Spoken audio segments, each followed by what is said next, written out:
एक दिन माता लक्ष्मी ने माता ख्याति देवी से कहा अपनी मां से, विष्णु पुराण का शब्द है, ख्याति देवी की पुत्री है माता लक्ष्मी।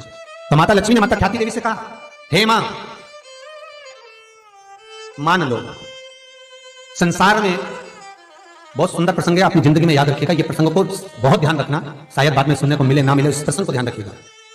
विवाह का मंडप जो लगता है, विवाह का जो मंडप लगता है, शादी का मंडप लगने पर विवाह का मंडप जब तक विसर्जन नहीं हो जाता, मोर छठ के दिन मोर ठंडे नहीं हो जाते, उस बीच में सौभाग्यवती नारी जो मंगल विवाह कर आई होती है, उसका यदि कोई आभूषण खो जाता है तो उसको वंश बढ़ने में दिक्कत आती है। हमेशा याद रखिए, स्वर्ण भाग उसके शरीर को दिया गया आभूषण, उसमें से अगर कोई वस्तु एक लौंग भी खोती है मोर छठ के पहले, अर्थात जब मोर ठंडे हो उसके पहले, मंडप ठंडा उसके पहले, तो वो उसके वंश बढ़ने में तकलीफ होती है, उसका वंश बढ़ने में दिक्कत, पुत्र प्राप्ति के लिए वंश को बढ़ाने में दिक्कत है। महाराज, स्वर्ण का कोई मायना नहीं है, पर दिक्कत उस बात की है कि वो चीज गई है तो उसका भाग मनुष्य को भोगना पड़ता है, मनुष्य को।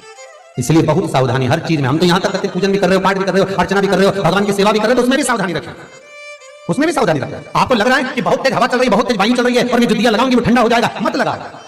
आपको लग रहा है कि ये दिया लगाऊंगी ठंडा होगा, तो मत लगाइए, एक मन का दीप जलाइए, भगवान से निवेदन करो, हे भोलेनाथ, हे शंभु, हे त्रिकालदर्शी, हे कैलाशी, बहुत तेज वायु का संचार हो रहा है, मैं दीप नहीं लगा रही, पर ये मत सोचना कि मैंने दिया नहीं लगाया, मैं लेकर आई हूं, बाती भी है साथ में, पर बाबा इस दिए को मैं इसी मंदिर में रखकर जाती हूँ, कोई तो आएगा बाद में लगा कर जाएगा, मैं आज इस हृदय की बाती से, हृदय के दीप से आपको प्रसन्न करना चाहता हूं। मन मेरा मंदिर, आंखें दिया बाती, होठों की है थालियां, रोम फूल बाती, मैं आपको भाव से कहता हूं। 5 कारण हैं जिससे शंकर हमें प्राप्त हो सकते हैं अंतिम क्षण में। 5 कारण।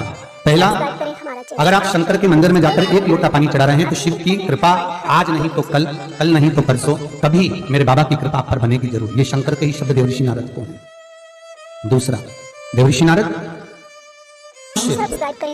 मस्तक पर त्रिपुंड धारण करता है, मस्तक पर त्रिपुंड लगाता है। शिव कहते हैं उसको मृत्यु के पश्चात भटकना नहीं पड़ता। शंकर कहते हैं वो मेरे ही धाम पर, मेरे ही संग कैलाश पर आकर विराजमान हो जाता है। तीसरा, सब्सक्राइब करें हमारा चैनल। नजदीक में शंकर के पास में जो बेलपत्र का वृक्ष रोपित करता है, बेलपत्र का या शमी का वृक्ष जो लगा देता है, और वो बेलपत्र शिव को समर्पित होती रहती है। जब तक वो बेलपत्री का वृक्ष लगा हुआ है और उसकी बेलपत्र शंकर को जब तक चढ़ रही है, उसके वंश का कभी नाश नहीं होता है। तीसरा, चौथा कारण कहा, देवऋषि नारद के सामने से निकलकर जो जीव चला जाता है, शंकर के द्वार से निकलकर शिव का शिखर मंदिर का देखकर जो निकल जाता है, उसका कार्य कभी अटक नहीं सकता।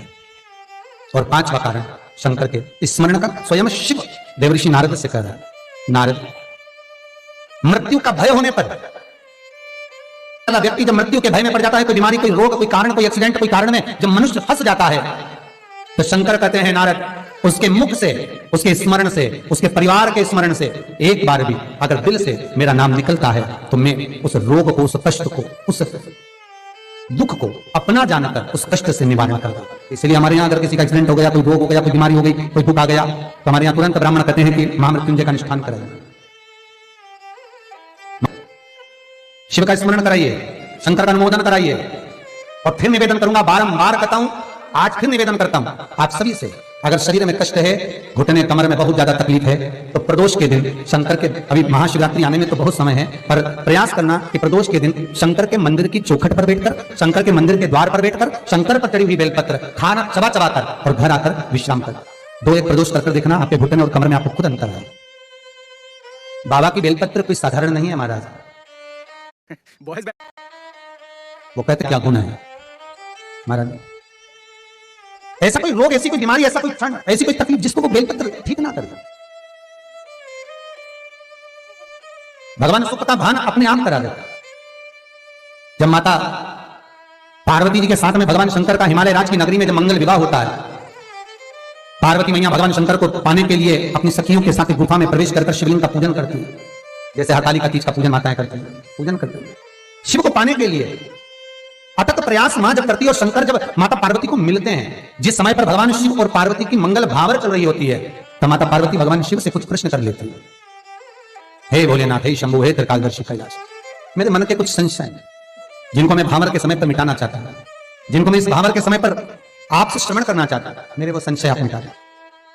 पार्वती, ऐसा कौन सा संशय है तुम्हारे भीतर जिसको आप सुनना चाहती हो? पार्वती जी कहती हैं, शिव, वो संशय केवल आप ही समाप्त कर सकते। और बाबा भोलेनाथ जी से माता पार्वती ने कुछ 3 संशय हैं जो माता पार्वती शंकर जी से कहती हैं।